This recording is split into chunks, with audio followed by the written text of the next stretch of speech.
Bonjour, je suis Marjorie Barivilla, technicienne en documentation au CCSR et je vais vous présenter aujourd'hui une fonctionnalité du logiciel Koa.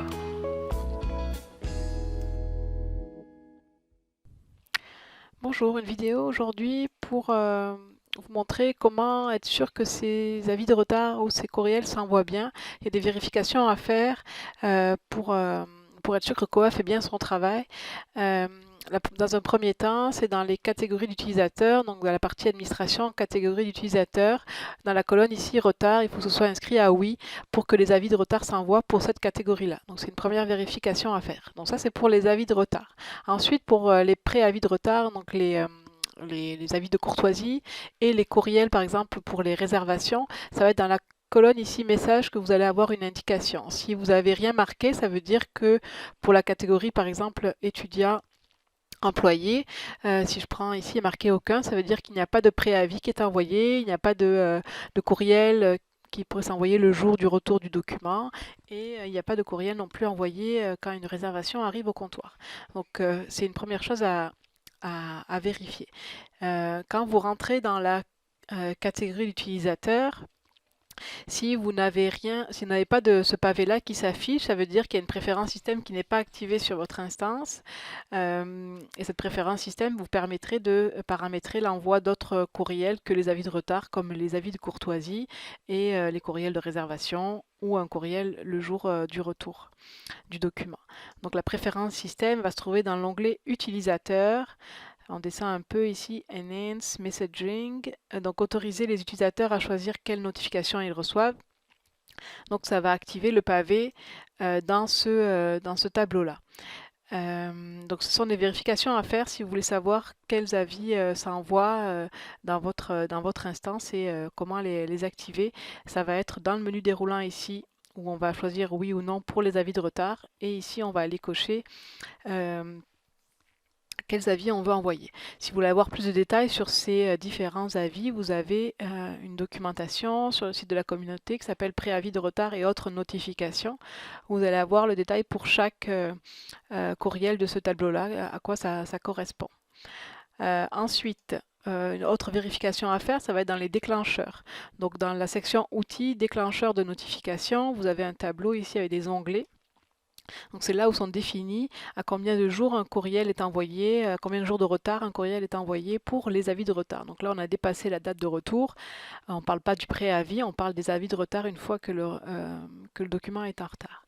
Donc là, on a 5 jours pour le premier avis, 10 pour le deuxième, 15 pour le troisième. Donc on peut aller jusqu'à 3 avis au maximum, mais on peut aussi en envoyer qu'un si on le souhaite. Ce n'est pas obligatoire pour les 3 avis. Donc on envoie des courriels. On n'a pas de service pour le téléphone et les textos. Ce sont des services payants en plus. Si votre CGF voudrait l'avoir, il faudrait payer des services en plus sur votre un abonnement téléphone ou texto. Donc on s'est coché courriel sûrement dans toutes vos instances. L'option ici suspendue, donc c'est de suspendre le compte de l'utilisateur après le premier avis par exemple ou après le troisième avis. On pourrait décider de suspendre cet utilisateur. Donc s'il y a un chiffre ici, donc c'est qu'on est correct au niveau du déclencheur, c'est-à-dire que Koa va envoyer un courriel 5 jours après le premier jour de retard. Puis il faut aussi qu'il y ait un courriel qui est défini. Si vous avez un menu déroulant où c'est sélectionné pas de notification, ça veut dire qu'il n'y a, même si c'est coché courriel ici, il n'y a pas de courriel qui va être envoyé. Donc c'est quelque chose à vérifier également et quel courriel vous voulez envoyer. Cette liste-là, ça va vous rapporter en fait à un autre outil qui est l'outil notification et ticket. Donc cette liste-là correspond à ce qu'il va y avoir dans l'outil notification et ticket. Donc si là tout est correct au niveau des déclencheurs, la façon de vérifier c'est est-ce que l'utilisateur avait une adresse courriel dans son dossier d'utilisateur. Donc là je vais aller voir mon compte par exemple. Donc, l'utilisateur ici a une adresse courriel. Donc, ça veut dire que normalement, le courriel devrait s'envoyer. Là, il est inscrit dans l'adresse courriel principale. Si jamais vous avez une adresse courriel qui n'est pas inscrite ici, mais dans le contact ici, autre adresse, autre contact, le courriel va sûrement s'envoyer aussi. On va aller cependant vérifier pas une première, mais une autre préférence système Toujours dans l'onglet utilisateur, on a une préférence système ici, Auto Email Primary Address, utiliser le courriel valide en premier. Donc Koa va regarder dans toutes les adresses courriel qu'il y a dans la fiche de l'utilisateur et va prendre le premier courriel valide, donc que ce soit celui dans l'adresse principale ou dans l'adresse autre contact. S'il y a une adresse courriel ici, que nos déclencheurs sont bien corrects, qu'on a activé dans la catégorie, il n'y a pas de raison que le courriel ne s'envoie pas, l'avis de retard serait correct. Il pourrait y avoir un cron job qui n'est pas activé, mais vous n'aurez pas de façon de le savoir. Donc la dernière vérification à faire, c'est d'aller voir si Koa, lui, a envoyé le courriel, ou en tout cas l'a programmé. Dans le dossier de l'utilisateur, vous avez ici un onglet qui s'appelle Notifications. C'est là où sont regroupées toutes les notifications qui sont envoyées pour cet utilisateur-là. Donc vous allez avoir un tableau avec, par exemple, le premier avis. En cliquant ici, ça se déploie et vous pouvez voir le contenu de l'avis et à quelle date il a été envoyé et avec le statut envoyé. S'il n'y a pas marqué, s'il y a écrit échec ou en attente. En attente, ça veut dire que le cron job n'est pas encore passé dessus, donc il n'a pas été encore envoyé. Quand c'est envoyé, c'est-à-dire Koa l'a envoyé. Maintenant, est-ce que la personne l'a reçu? Il peut y avoir d'autres facteurs aussi qui rentrent en compte, mais le travail fait par Koa a été fait dans le fond avec un statut envoyé. S'il est marqué échec, c'est sûrement qu'il n'y avait pas d'adresse courriel valide dans le compte de l'utilisateur. Donc ce sont des vérifications à faire. Après, si tout est correct jusque-là et que le courriel ne s'envoie toujours pas, il y aura peut-être à vérifier le cron job. Et c'est des cron jobs qui s'activent pour toutes les instances. En général, ils fonctionnent, mais on peut toujours avoir une perte de service la nuit, puisque les courriels s'envoient à partir de minuit 30 toutes les nuits. C'est le cron job qui fait ce travail-là. Ça commence à partir de minuit 30. Donc on voit en général l'heure d'envoi des courriels. Ça va ressembler à minuit 30 dans ce tableau-là. Maintenant, pour le contenu des avis de retard, donc ça aussi, ça se paramètre. C'est dans le tableau des notifications et tickets, dans la section des outils. Par défaut, il y a déjà du texte normalement dans ces avis-là, mais ils sont en anglais, donc je vous conseille de les modifier si vous ne voulez pas avoir de surprise. Donc pour les avis de retard, c'est tout ce qui va être au-du. Ici, il y en a 3 parce qu'on peut en définir 3, un pour chaque avis, donc le premier à 5 jours, etc. Pour avoir plus de détails à quoi ça correspond, ici, il y a une autre documentation qui s'appelle avis de retard. Je vais remonter. Où vous avez un lien vers des exemples de notifications pour Odoo. Donc, on va avoir du texte ici que vous pouvez faire copier-coller dans votre notification pour avoir une base de ce qu'on peut mettre comme champ. Je vais juste aller en modifier un pour vous expliquer. Donc là, ici, on est dans le module circulation. Le code, c'est Odoo. Le nom, ça, c'est le nom qui va s'afficher dans votre tableau, vous, à l'intranet, et aussi dans le menu déroulant qu'on voyait tantôt dans les déclencheurs. Donc, ce titre-là, c'est ce qui apparaît ici. Donc, soyez peut-être plus précis parce que ce nom-là, ça vous permet de choisir quand vous êtes dans les déclencheurs quel courriel envoyer. Donc, dans la partie courriel, vu qu'on n'envoie pas de téléphone ou de texto, on va avoir ici le sujet. Donc, le sujet, c'est vraiment ce que va recevoir la personne. Donc, on peut mettre des champs aussi dans dans le sujet du message. Donc, par exemple, ici, le prénom et le nom. Donc, la personne, peut-être son œil est attiré par le sujet du message, puisqu'il y aura son nom dans l'entête du message. Ça peut être une bonne façon d'attraper les personnes pour qu'ils ouvrent le courriel. Après, le contenu, ça va fonctionner avec des champs de la base de données à insérer à travers votre texte pour que le système aille chercher les informations de la personne. Donc là, on va aller, par exemple, chercher le prénom, le nom, le numéro de carte. Donc après, bon, il y a du texte selon vos règles de circulation, votre politique. Et après, on va aller insérer les informations du document. Donc, il y a une certaine nomenclature à utiliser selon les avis de retard. Donc, c'est pas forcément pratique et il faut le savoir. C'est pour ça que j'ai fait un tableau.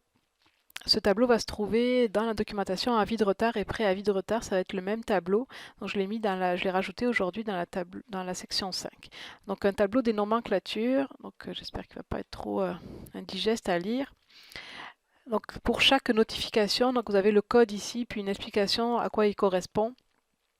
Donc ça, c'est plutôt dans le code dans quoi il est utilisé, mais ça ne vous servira pas vraiment. Mais ça va être surtout cette colonne ici, syntaxe à utiliser pour être sûr que du contenu s'affiche dans votre courriel. Parce que c'est différent selon le courriel dans lequel on est.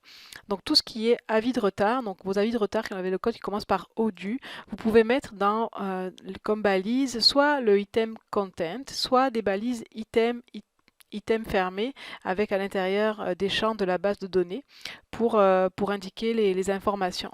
Le item content, cette balise-là, elle est obligatoire pour certains courriels, comme le courriel due et due digest, preview et preview digest. On ne peut pas le modifier facilement, donc pour l'instant, il n'y a vraiment que cette balise-là qui fonctionne dans ces courriels-là. Cette balise, elle va contenir par défaut les informations suivantes, donc la date de retour, le titre, l'auteur et le code barre. Donc, pour les préavis et l'avis qui s'envoie le jour même, on n'a pas vraiment le choix, il faut faire avec cette information-là qui va être comme automatique. Il faut que dans votre notification, il y ait ces balises-là. Si vous mettez autre chose que cette balise-là, ça ne fonctionnera pas, il n'y aura rien inscrit dans votre courriel. Donc là, c'est pour ça que c'est répété ici. C'est vraiment cette balise qu'il faut utiliser. Pour les avis de retard, c'est différent. Vous pouvez toujours utiliser, mais comme elle est moins pratique, on ne peut pas le paramétrer. Moi, je vous conseille d'utiliser ces balises ici, item, puis la balise item fermée, et à l'intérieur de mettre des informations que vous pouvez choisir vous-même. Donc par exemple, si je reviens à ma notification ici de avis de retard, on voit ici la balise item qui est ouverte et la balise item qui est fermée et à l'intérieur des informations propres aux notices. Donc là, on a fait le choix d'afficher le titre, après un petit mot par avec le nom de l'auteur, la cote et le code barre. Donc ces champs de base de données, il faut les connaître si vous ne les connaissez pas par cœur. Vous allez pouvoir les retrouver dans ce menu déroulant ici, donc dans cette colonne ici. Donc c'est des tables de la base de données. Si vous avez regardé ma vidéo d'hier sur le SQL, ça va vous parler. Donc ici, il y a plusieurs tables. Dans le tableau, je vous ai marqué les tables qui sont disponibles. Donc la table des exemplaires, la table des notices, cette table-là qui regroupe un peu des deux informations, et la table des prêts. Donc si je reviens ici, pardon, donc la table ici des notices, je pourrais insérer n'importe quel champ de cette table-là. Donc c'est sûr qu'on n'a pas besoin de tous les champs. Le biblionumber, ça n'intéresse pas forcément les utilisateurs. Mais si on veut mettre la date de copyright par exemple, ou en tout cas toutes les informations disponibles dans cette table-là, biblio item. La table des exemplaires, ça va être celle-ci, donc le code barre par exemple, la date, qu'est-ce qu'on pourrait mettre comme statut intéressant? Bon, il y a la cote. Bon, en général, ça tourne autour de ça au niveau des informations qu'on veut mettre, mais le type de document, en tout cas, selon ce que vous avez besoin d'informations à donner à votre utilisateur pour qu'il sache quel document il a en prêt par exemple ou qu'il a en retard. Donc ce sont ces champs-là à insérer entre ces balises. Il y a comme on est dans un avis de retard, il y a une balise qui peut être intéressante, c'est le montant d'amende, s'il y a des amendes sur ce document-là. Donc il y a une balise spéciale, dans le tableau vous allez la retrouver ici. Ça va être la balise item fine, vous ne la retrouverez pas dans le menu déroulant, donc c'est pour ça que je l'inscris ici. Juste à copier cette balise ici et la mettre par exemple à la fin de votre... je pourrais mettre une mention amende de points et j'aurai le montant d'amende s'il y a une amende qui est chargée à l'utilisateur. Donc ça, ce seront pour les avis de retard.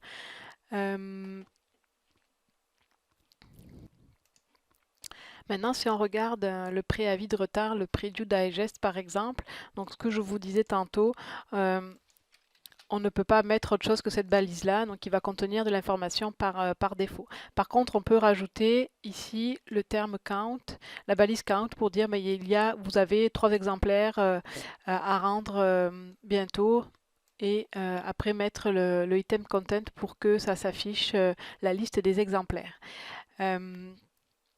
Il y a aussi quelque chose que vous pouvez rajouter dans vos messages, c'est du HTML. Si vous ne mettez pas de HTML, n'a pas besoin de cocher ici la case. Mais si vous voulez, par exemple, mettre un URL, donc vous vouliez mettre dans votre message une information plutôt de ce style-là, nos dossiers indiquent que vous avez un ou des exemplaires dont le prêt arrive à échéance.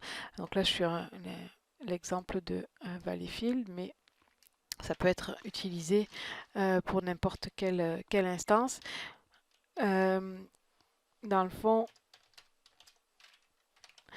en mettant ici, là j'ai mis une balise de HTML. Si je coche pas ici, ben ça ne sera pas pris en compte. Donc en mettant ici HTML, il va falloir mettre du code HTML pour que ce soit bien pris en compte. Donc par exemple, on a mis l'URL ici, puis avec le texte connectez-vous pour remplacer l'URL par exemple. Ça, ce sont des balises. Vous allez trouver des exemples dans la documentation. Mais si par exemple vous cochez HTML, donc là la balise P par paragraphe va être bien pris en compte, mais dans le reste du corps, j'ai pas mis de balise par exemple pour les sauts de ligne. Si vous mettez pas de balise pour les sauts de ligne, ben, ça va tout être regroupé dans votre message. Donc juste à voir ce que vous voulez vraiment faire comme courriel. Si vous mettez des URL ou si vous voulez que ce soit des liens cliquables, il va falloir passer par du code HTML et mettre des balises HTML pour que ce soit bien pris en compte. Donc par exemple, si je veux faire un retour à la ligne, il faut que ce soit bien indiqué dans mon message. Donc, je vous mettrai aussi l'exemple dans le site de la communauté. Donc, ce sont des choses à savoir. S'il n'y a pas de balise HTML et que vous êtes coché ici, le message s'affichera pas bien dans votre courriel. Ça va être tout regroupé puisqu'il n'y aura pas de saut de ligne fait dans le courriel. Je pense que j'ai fait le tour. N'hésitez pas si vous avez des questions sur les avis de retard et les préavis. Merci, au revoir.